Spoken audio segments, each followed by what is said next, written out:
ఛత్తీస్‌గఢ్ రాష్ట్రంలో మావోయిస్టులు నిర్మూలనకే లక్ష్యంగా సాగుతున్న పోలీసులు ఒకవైపు ఎన్‌కౌంటర్‌లు చేస్తూనే మరోవైపు డంపులు స్వాధీనం చేసుకోవడం, సరెండర్‌ని అమలు చేయడం చేస్తున్నారు. ముఖ్యంగా కొండగాం జిల్లాలో అక్కడ యంగ్ అండ్ డైనమిక్ ఆఫీసర్ ఎక్కువగా సరెండర్ పాలిసీని ఇంప్లిమెంట్ చేస్తూ, అక్కడ అజ్ఞాతులున్న మావోయిస్టులందరిని తీసుకురావడం, సరెండర్ పాలిసీని ఇంప్లిమెంట్ చేయడం, వాళ్ళకి జనజీవన స్రవంతులు కలపడానికి ఎక్కువగా ప్రాధాన్యత ఇస్తున్నారు. అదొక్కటే కాకుండా డంపులు స్వాధీనం చేసుకోవడం, తుపాకులు తీసుకొచ్చి ఆ సరెండర్ చేయడం మొత్తం మావోయిస్టు పార్టీకి పెద్ద దెబ్బ తగిలిందని చెప్పుకోవచ్చు. ఒక 2 రోజుల క్రితం ఛత్తీస్‌గఢ్ రాష్ట్రంలో జరిగిన కూంబింగ్‌లో ఒక డంప్ దొరకడంతో దాదాపు ఎక్కువ బర్మా తుపాకులు, అదేవిధంగా మందుగుండు సామాగ్రి దొరికింది. అంతేకాకుండా ఒక ముఖ్యమైన వ్యక్తిని ఉసండి లాంటి వ్యక్తిని కూడా సరెండర్ చేయించిన యంగ్ అండ్ డైనమిక్ ఆఫీసర్ ఈరోజు మన గెస్ట్. ఆయన అడిగి చాలా క్లారిటీగా ఛత్తీస్‌గఢ్ రాష్ట్రంలో 2026 సరికి మావోయిస్టు నిర్మూత రాష్ట్రంగా ప్రకటించడంలో దానికి ఎంతవరకు వాళ్ళు కృషి చేస్తున్న విషయాన్ని సార్‌ని అడిగి తెలుసుకుందాం. సార్ నమస్తే అండి. నమస్తే మురళీధర్. నమస్తే. ఇప్పుడు మనం చూస్తున్న ఆఫీసర్ అక్షయ్ కుమార్ గారు తెలుగు ఐపీఎస్ ఆఫీసర్. ఇక్కడ నుండి ఛత్తీస్గఢ్కి వెళ్ళి అక్కడ తన ప్రతాపాన్ని తన పడ్డ కష్టాన్ని చాలా క్లియర్ గా చూపిస్తున్నారు. అంటే మావోయిస్టు పార్టీ అనేది నిర్మూలించడానికి కేవలం ఎన్కౌంటర్లు ఒకటే పరిష్కారం కాదు, సరెండర్ కూడా చేయొచ్చు అనేది ఎక్కువగా ప్రాధాన్యత ఇస్తున్నారు. ఆయన అడిగి ఇప్పుడు కొండగాం జిల్లాలో ఎంతమందిని సరెండర్ చేయించారు, నిన్న మొన్న దొరికింది అనుకున్న డంప్ వల్ల పార్టీకి ఎంత నష్టం జరిగి ఉండొచ్చిన విషయాన్ని సార్ అడుగుదాం. సార్, మీరు ఇటీవల కాలంలో తీసుకున్న ఒక ప్లాన్ ఆఫ్ యాక్షన్ చూస్తుంటే ఒకవైపు మీ పార్టీ అంతా కూడా కోంబింగ్ చేస్తున్న ఎక్స్చేంజ్ ఆఫ్ ఫైర్లు జరుగుతుంటాయి, కానీ మీరు మాత్రం సరెండర్ పాలసీ తీసుకురావడం, ఉసండి లాంటి వ్యక్తిని సరెండర్ చేయించడం, అతని మీద దాదాపు 8 లక్షలు ఎంతో రివార్డు కూడా ఆయనకి హ్యాండ్ ఓవర్ చేయడం జరిగింది. అంతేకాకుండా డంపులు స్వాధీనం చేసుకోవడం అంటే మందు పాత్రలు ఎక్కువగా ఆ డంపులు దొరకడం అనేది పార్టీకి పెద్ద నష్టంగా చెప్పుకోవచ్చు. ఎందుకంటే కొద్ది రోజుల క్రితం మందుగుండు పాత్ర పెరగడం వల్ల అక్కడ దాదాపు 12 మంది పోలీసులు కూడా చనిపోయారు. అటువంటి ప్రాణ నష్టం జరగకుండా మీరు చేస్తున్న ఈ కూంబింగ్ లో దొరికిన డంప్ ఎక్కడ దొరికింది, దీని లీడ్ ఎక్కడ వచ్చింది? నమస్కారం మురళీధర్ గారు. మీరు అంటే 12th రోజు మా మార్నింగ్ మాకు కొంచెం ఇన్ఫర్మేషన్ వచ్చిందండి. ఏమనంటే మా దగ్గర బార్డరింగ్ మాది కొండగాం. అంటే ఇప్పుడు ఏంటంటే అండి, ముందు 2016-17 ఆ టైంలో బాగుండేది మూమెంట్ ఇక్కడ. ఇది బస్తర్ లో ఉన్న 7 డిస్ట్రిక్ట్స్ లో తక్కువ మూమెంట్ ఉంది ఇక్కడే కొండగాంలోనే. కానీ మనం ఎక్కువగా మీరు చెప్పిన ప్రాంతంలో ఎక్కువగా ఎక్స్చేంజ్ ఆఫ్ ఫైర్లు జరిగేవాడి కల్లూరి సార్ ఉండేవారు అక్కడ. ముందు జరిగేవి ఇప్పుడు చాలా తక్కువ అయిపోయినాయి. ఇది అంటే ఇప్పుడు మీరు బస్తర్ లో ఉన్న 7 డిస్ట్రిక్ట్స్ లో తీసుకుంటే, బస్తర్ రేంజ్ లో ఉన్న 7 జిల్లాల్లో తక్కువ మూమెంట్ కొండగాంలో ఉందని చెప్పొచ్చు. అండ్ ఇక్కడ 90% of the district is now safe for moment.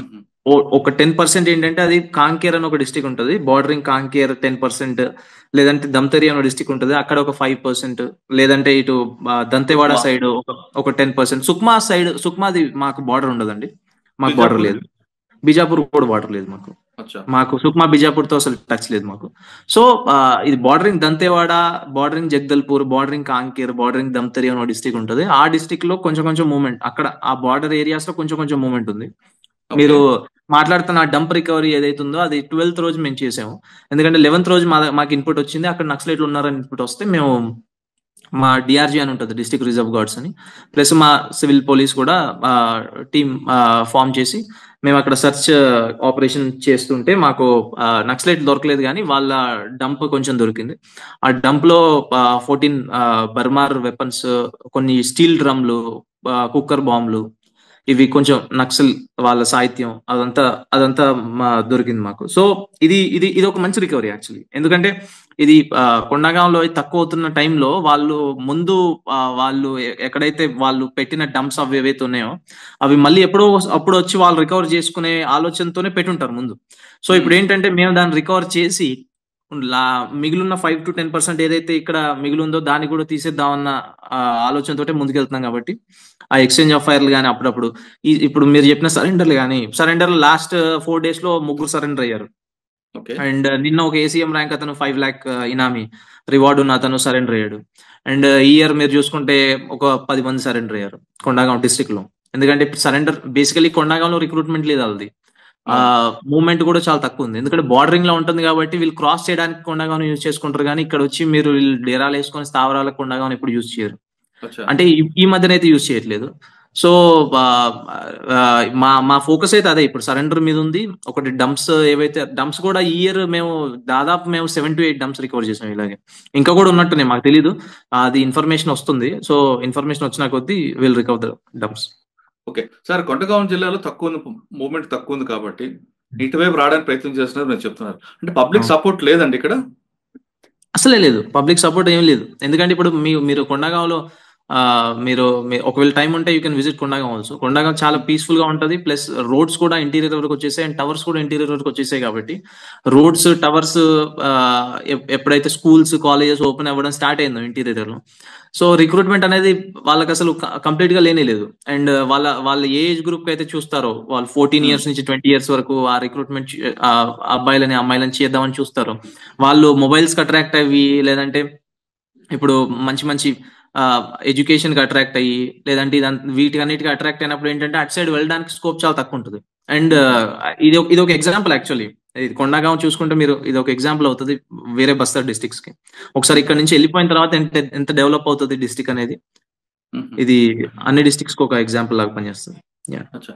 అంటే పార్టీ వైపు ప్రజల ముగ్గు లేదు కానీ ప్రభుత్వ పథకాలన్నీ కూడా గ్రామాలకు వెళ్తున్నాయి. మీరు చెప్తున్న రోడ్స్ వెళ్తున్నాయి అన్ని, కాబట్టి వాళ్ళు ఎక్కువగా పార్టీ వైపు వెళ్లకుండా డెవలప్మెంట్ వైపు వెళ్తున్నారు.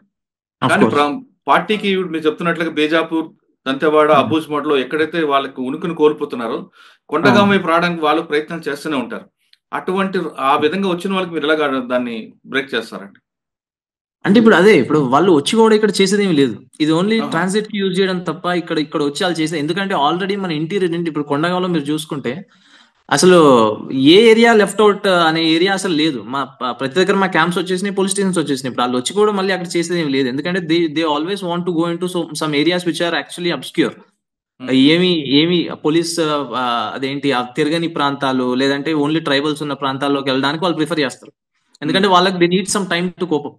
అట్లాంటి ఏరియాస్ లో వాళ్ళు ప్రిఫర్ చేస్తారు. ఇక్కడ కొండగాంలో వాళ్ళు వచ్చి కూడా I don't think they will be surviving here. అసలు మరి సెంట్రల్ గవర్నమెంట్ కూడా ఒకటి అనౌన్స్ చేసింది, 2026 సరికి మార్చి సరికి కంప్లీట్ గా ఛత్తీస్గఢ్ లో మావోయిస్ట్ పార్టీ మూవ్మెంట్ లేకుండా చేస్తామని. ఆ దిశగా వెళ్తుందంటారా? అంతకంటే ముందు అయిపోద్దాం అనిపిస్తుంది అసలు. అవునా? ఎంతమంది ఉండొచ్చు అండి జనరల్ గా ఛత్తీస్గఢ్? 2000 రికార్డులు చెప్తున్నారు, వాస్తవం అంటారా? 2000 మంది అంతే, సుమారుగా 2500 మంది ఉండొచ్చు.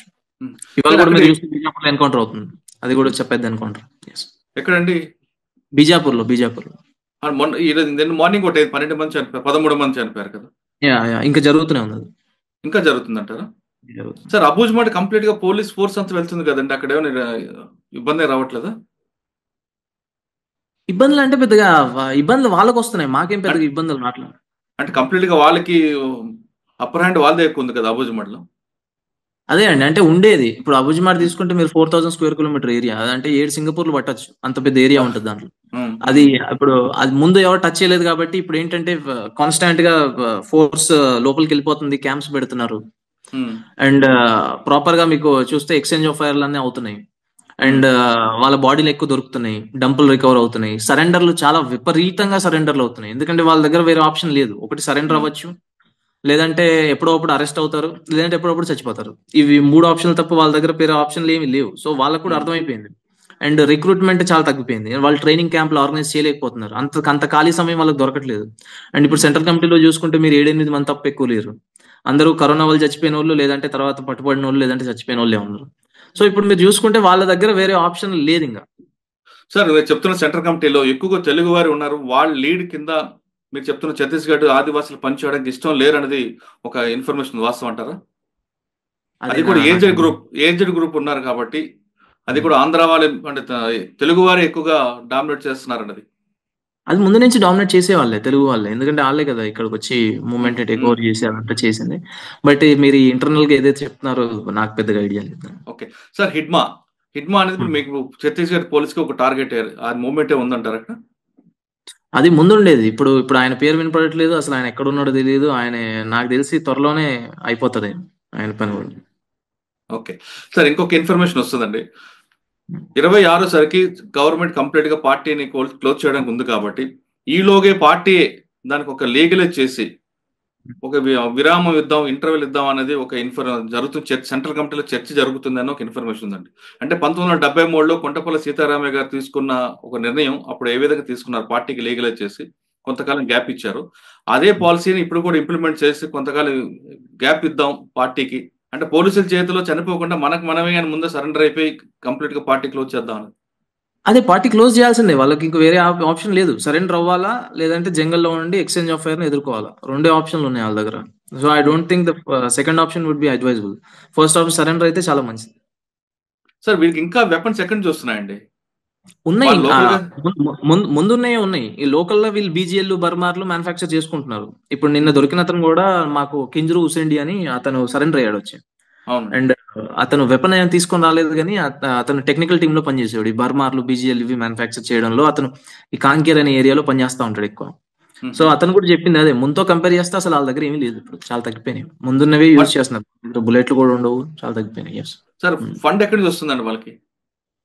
ఫండ్ అదే ఇప్పుడు ముందు కాంట్రాక్టర్ల దగ్గర నుంచి, టెండుపత కాంట్రాక్టర్ల దగ్గర నుంచి, వాళ్ళ దగ్గర నుంచి, వీళ్ళ దగ్గర నుంచి వచ్చేది. బట్ ఇప్పుడు గవర్నమెంట్ ఒక మంచి డెసిషన్ తీసుకుంది. ఎందుకంటే ముందు ప్రైవేట్ వాళ్ళు పర్చేజ్ చేసేవారు, ఇప్పుడు గవర్నమెంటే పర్చేజ్ చేస్తుంది ఇక్కడ నెక్స్ట్ టెండుపత సీజన్ నుంచి. సో నాకు తెలిసి ఆ వచ్చే ఫండ్ కూడా పోతుంది. ఇంకా వాళ్ళ దగ్గర ఇంకా వేరే ఆప్షన్లు లేవు. ఓకే సార్, ఫైనల్ గా చెప్పండి, మీ దగ్గర సరెండర్ అవడానికి వచ్చిన వాళ్ళందరికీ కావాల్సిన పాలసీలు ఇచ్చి వాళ్ళకు సరెండర్ పాలసీ ఇంప్లిమెంట్ చేస్తారా, లేదు కేసులు పెట్టి జైల్లో పంపిస్తారా? అసలు సరెండర్ అయిన వాళ్ళని ఎవరిని మేము జైల్లో పంపం. అసలు అబ్సల్యూట్లీ అది పైనుంచి మాకు ఆర్డర్. సరెండర్ ఒకసారి అయితే వాళ్ళని బాగా చూసుకోవాల్సిన రెస్పాన్సిబిలిటీ మాది. మీకు ఎవరైనా మెయిన్ టార్గెట్ ఉన్నారండి? మరి ఇప్పుడు టార్గెట్ నేను అట్లా టార్గెట్ ఏం పెట్టుకోను, ఎవరు దొరికితే వాళ్ళు. అందరూ ఈక్వల్. నేను ఎమోషనల్ గా ఎప్పుడు రియాక్ట్ అవ్వను. ఇతను టార్గెట్ పెట్టుకొని రివెంజ్ మోడ్ లో వెళ్ళడం అట్లాంటివి ఉండవు. నక్సల్ అంటే నక్సల్, అందరూ సేమ్. కరెక్ట్ గా కొంతమంది ట్రబుల్ మాంగర్స్ ఉన్నారు కదండి, అందులో మీకు ఎవరు ఉన్నారు? అట్లా ఎవరు ఉన్నారు? నాకు అందరూ ట్రబుల్ మాంగర్స్, అందరూ ఈక్వల్. అంటే సెంట్రల్ కమిటీ ఏమని అది పార్టీ మెంబర్ నుంచి మొదలుకొని సెంట్రల్ కమిటీ వరకు అందరినీ we look at the same way. Okay sir, party మీకు ఛత్తీస్గఢ్ గవర్నమెంట్ మంచి డెసిషన్ తీసుకుంది, ఖచ్చితంగా 2026 తీసుకొద్దామని. అంటే పర్టికులర్ గా ఇటువైపు పోలీసుల వైపు నుంచి అటు అన్నల వైపు మధ్య నలిగిపోతున్న ఆదివాసులకి అభివృద్ధి కోసం మంచి కార్యక్రమం చేస్తుంది. ఆ ప్రోగ్రామ్స్ అన్ని కూడా గ్రౌండ్ లెవెల్ వెళ్తున్నాయి అనుకుంటారా? 100% వెళ్తున్నాయండి. ఇప్పుడు అంటే మేము ఇంత ఫ్రీక్వెంట్ గా మూవ్మెంట్ జంగల్లోకి చేస్తామని మేము ఎప్పుడు ఊహించలేదు అసలు. అంటే మొత్తం మేము ఎవ్రీ వీక్ విలేజ్ లోకి వెళ్ళి మొత్తం నేను మా కలెక్టర్ గారు వెళ్ళి మొత్తం డిస్ట్రిక్ట్ అడ్మినిస్ట్రేషన్ తీసుకెళ్లి క్యాంప్స్ పెట్టడం, వాళ్ళకి ఏం కావాలో చూడడం, వాళ్ళు కూడా ఫస్ట్ టైం గవర్నమెంట్ ని చూడడం, ఇట్లాంటి స్కీమ్స్ లో వాళ్ళు పాలు పంచుకోవడం, ఇవన్నీ అసలు అది వాళ్ళు కూడా ఎప్పుడు అనుకోని థింగ్ ఇదంతా. వాళ్ళకు కూడా ఇది చాలా బాగా అనిపిస్తుంది, ఎందుకంటే ఇన్ని బెనిఫిట్స్ ఉంటాయని వాళ్ళకు కూడా అసలు ఐడియా లేకుండా ఎప్పుడు. ఓకే, అంటే అడవుల్లో కూడా మీరు టీవీలు పెట్టి వాళ్ళందరూ కూడా మొబైలైజ్ చేస్తున్నారట కదా? అదే, అంటే ఇప్పుడు టీవీలు అనేది ఒక రెడెండెంట్ టాపిక్ అయిపోయింది. ఎవరి దగ్గర అయినా మొబైల్స్ ఉన్నాయి, టవర్స్ వచ్చేసినాయి. అసలు ఎవరు నాకు తెలిసి టీవీలు చూడట్లేదు ఇప్పుడు. మొత్తం అందరు యూత్ అంతా మొబైల్లో ఉన్నారు. ఫారెస్ట్ లో కూడా అరే మీరు ఇక్కడ చూస్తే సర్ప్రైజ్ అవుతారు. మీరు ప్రతి ఒక్కరికి ప్రపంచంలో ఏం జరుగుతుందో అందరికి తెలుసు, గవర్నమెంట్ స్కీమ్స్ ఏమున్నాయో అందరికి తెలుసు, వాళ్ళు ఎట్లా అప్లై చేసుకోవాలో అందరికి తెలుసు, అన్ని ప్రాపర్ గా వాళ్ళకి అవైలబిలిటీ ఉంది ఇప్పుడు. ఓకే సార్, ఫైనల్ గా చెప్పండి సార్, ఇటువైపు పోలీసులు కానీ అటువైపు వాళ్ళు కానీ చనిపోకుండా, ఛత్తీస్గఢ్ లో ఇంకా రక్తపు మరకలు కనబడకుండా, లేదా బుల్లెట్ల సౌండ్ ఆగిపోవాలంటే ఏం చేయమంటారు? 2026 తర్వాత ఆగిపోద్ది అనిపిస్తుంది. ఆటోమేటిక్ అది ఆగటం కరెక్టే సార్. అసలు వాళ్ళ వైపుగా అంటే వాళ్ళు కూడా మన దేశంలో మన మనుషులే కాబట్టి వాళ్ళ వైపు రానష్టం జరగకూడదు, ఇటువైపు పోలీసు కూడా జరగకుండా ఉండాలండి. కరెక్ట్. అది వాళ్ళు తీసుకోవాల్సిన డెసిషన్ కదండి. ఇప్పుడు ఇంత మంచి సరెండర్ పాలసీ ఎక్కడ, ఇప్పుడు రాగానే ఇమీడియట్ గా క్యాష్ ఇచ్చేస్తున్నాం. అంటే ఇప్పుడు అంతకంటే ఇప్పుడు రాగా ఇమీడియట్ గా క్యాష్ ఇస్తున్నాము, వాళ్ళకి మంచి బెనిఫిట్స్ ఇస్తున్నాము, నౌకరీలు ఇస్తున్నాము, ల్యాండ్ ఇస్తున్నాము, ఇవన్నీ ఇంతకంటే మంచి బెనిఫిట్స్ ఏముంటాయి? వాళ్ళు తీసుకోవాల్సిన డెసిషన్ అది. సార్ మీరు డైరెక్ట్ గా పార్టీకి ఒక అపీల్ చేయండి. పార్టీకి అపీల్ అదే, ఇప్పుడు ఇంత మంచి పాలసీలు మీరు ముందు ఎక్కడ చూడలేదు అసలు. ముందు కంటే చాలా బెటర్ పాలసీలు ఉన్నాయి. వచ్చేసి సరెండర్ అయిపోండి, సొసైటీలో కలిసిపోండి, అండ్ జరుగుతున్న డెవలప్మెంట్ ఆపద్దు.